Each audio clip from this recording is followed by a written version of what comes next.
Good day, everybody. This is Robo Bible Reading Platform.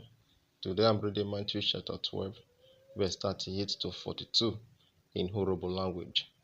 Obi Matthew Uyomi Ronyi Ikwive Owo Ronyi Ogbagberere Rite Ujivegbive.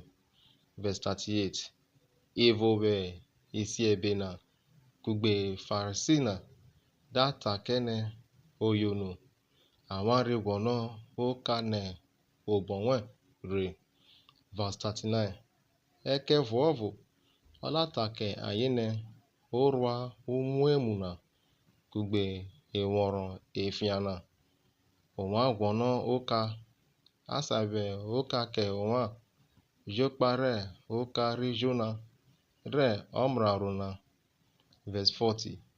Kirobo Rijona Dia Evure Eri Ede Erana Otionyi Omore Okwu Kadia Ede Era Ve Evure Oto.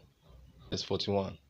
Ikori Nenive Kave Urwanana Gwejo Re Anye Debrukwe Kidie Anye Kurerie Ve Omare Eyonu Rijona Benige Ororu no Jonah 18.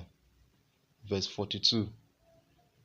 Ovie Re Aye Sheba Kave Urwanana Gwenjo Rodebrukwe Kide One Obare Akpore Riyonu Hegwari Ri Solomon Benige Ororu no Solomon 18.